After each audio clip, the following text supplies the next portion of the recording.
If you have a question, we'll come to you. We'll go to Kaya from Football London. Hi, Mikel. What are your thoughts on that game? Yeah, tough match.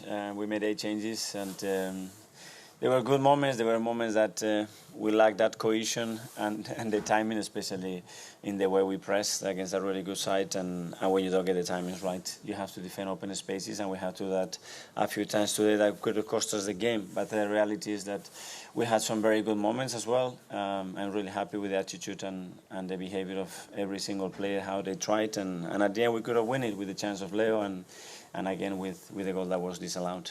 You said yesterday that we might see some of the younger players if the chance came up. Was it just a case of the right opportunity maybe not coming out throughout the course? I don't think it was the right context. Making 8 changes already to throw them in there against a team that hasn't lost yet almost in 2 years. I didn't think it was the right moment, and I wanted to wait to see how the game developed. But it was too much, I think, for them. And as well, we have 3 little issues, and we have to make the subs, and then we had no room because we really wanted to play Emil as well.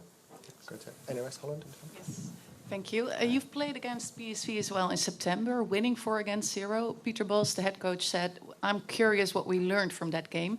How did you see PSV develop since then?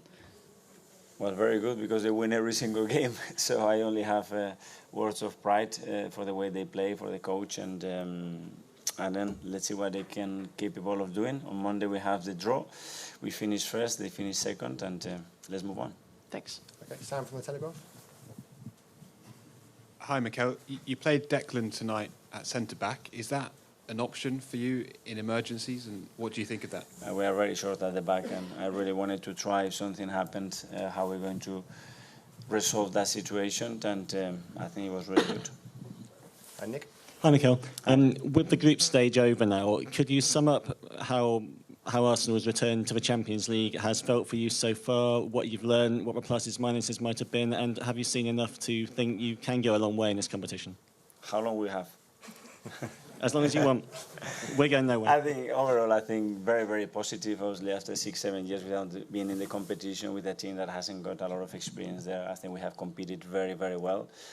I really like the approach of the team in every single game, the way we have tried to play and dominate the opponent. We have some big results and big experiences as well, you know, like the one we had in Seville or in Lens, or even today as well, you know, when you make that many changes as well, how the team can act and how fair it is for certain players as well to give that exposure. Overall, finishing first with a game to play, I think we have to be really happy, and now close that chapter, leave it till February, and make sure in February when that chapter opens up again, that we are in the best possible place to compete against another top side. Gentleman in the back, yeah. What made it difficult for Arsenal in the first half? Because PSV had many chances.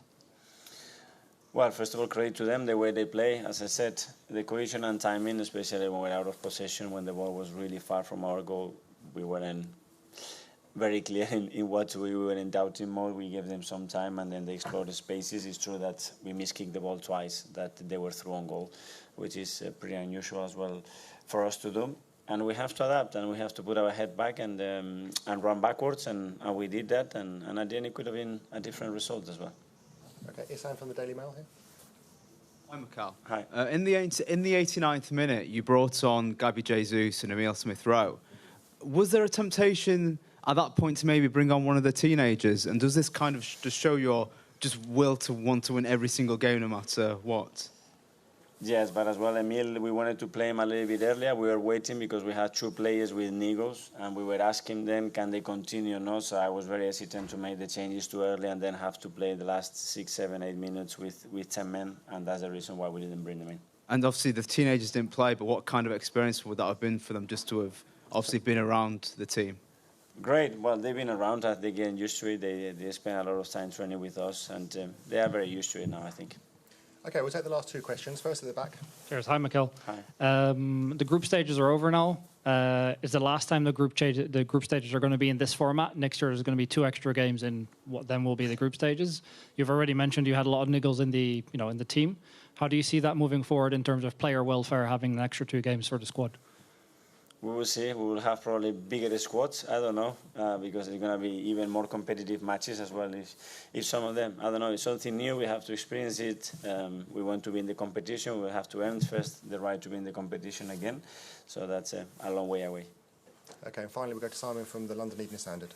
Hi, Mikel. When we heard from Gabby J earlier on at the start of the campaign, he was sort of saying he was telling the other players to sort of dream and try and win this competition. Have you seen enough in this group stage to think that players should be trying to think of that and they can go all the way?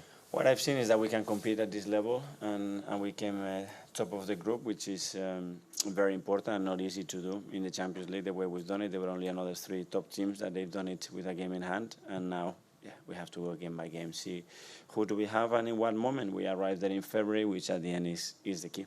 Was Mo a hamstring injury as well? Yeah, we don't know the extent of it, but he felt something, and let's see. It's been a long time for him without a game. Just the last one on Declan. What does he bring at centre-back that's perhaps different to the other players you've got there? What are the qualities that you like when he's in that role? Well, he's played there before. We have to try it because if we have an emergency, we have to understand and we have to be sure that we can fulfill that gap in the right way. And I think it was really good. Obviously, he gives you a lot of composure on the ball. He wins a lot of duels. He's got the size and he's done it in the past. So he's a good option. Thanks, everyone. Thank Good you. evening.